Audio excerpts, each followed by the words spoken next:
A grandma and a little boy, her grandson, go to the beach for a wonderful day of beach fun.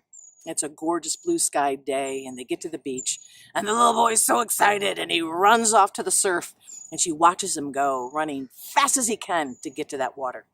He gets to the water's edge, and the grandma notices that he bends down, and he picks something up, and then he puts it back into the ocean gently. And she watches, and he keeps on doing this thing again and again and again and again. And what she sees down the beach, that all these starfish have washed up onto shore. And her sweet grandson is trying to help the starfish, one by one, get back into the ocean so that they can live. So her heart is so filled with the tenderness of this gesture, and at the same time, her heart is kind of crushed because there's no way that he's going to save all these starfish, and she needs to let him know. She needs to actually stop him so they can go have some lunch and ice cream. So she goes up to her sweet grandson and she says, honey, what are you doing? And he says, I'm putting the starfish back into the ocean so they can live. And he says, honey, look, there are thousands and thousands of starfish washed up. There's no way that you can save them all. What difference does it make what you're doing? And he says, it makes a difference to this one.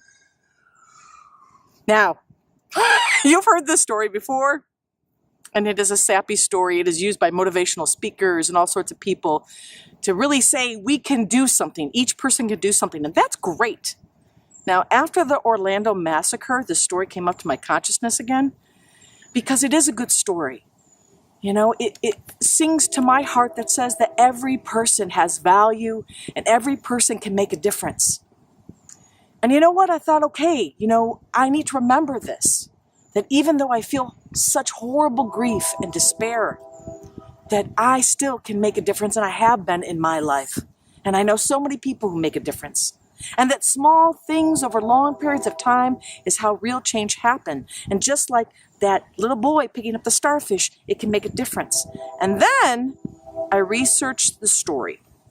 And I didn't know that it was made by a man named Loren Eiseley, who was a naturalist, anthropologist, in 1969 in a short story, in an essay, I think, called The Star Thrower. And so I researched that, and the story is different. And then I also researched critiques on this story because there were critiques of the story. So what were some of the critiques? Well, one of the biggest critiques is, that's nice that you're putting the starfish back, but they will just come back on shore. So why aren't you looking to what's causing the starfish, using critical thinking skills to find out what causes the starfish to wash up on shore?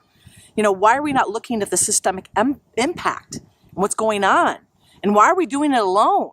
And the biggest critique is the emphasis on the I, the individual. Each person can make a difference, but when it's not connected to the greater effort, it really is diminished. And I thought to myself, you know what? That's really true. I love that story. I love that starfish story so much. And it's cheesy, and it's real, and it's incomplete.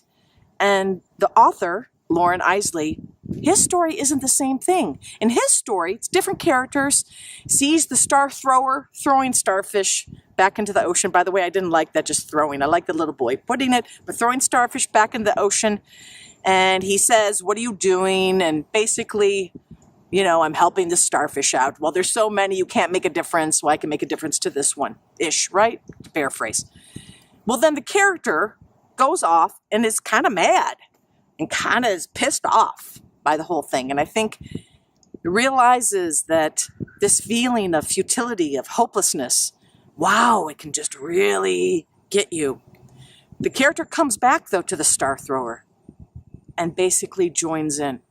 So Eiseley himself was talking about that we need to do this thing together, not by ourselves. So I think this is really important. Now, despair is real, and it isn't something that you want to live in. It's like a timeshare. You want to visit and then you want to get out. And what I would say, in the face of all the stuff going on right now in our lives, of the massacre in Orlando, of racism and Islamophobia and misogyny and poverty and all the different things, that it really is easy to feel like, what difference does it make? And here's the thing I do know. It does make a difference. And the effort that you make will make a difference. And you know what? It kind of isn't your gig to know how big. Your gig is to actually make an effort. A small thing over long periods of time, repeated, can create tremendous change. So, Starfish Story. So, what difference are you going to make today? Little one, tiny, and yeah. So, if you like these shenanigans, please subscribe. The button is somewhere. This is Uncle Bear, 5 minutes with Uncle Bear-ish. 5 minutes-ish with Uncle Bear. And thank you for your attention.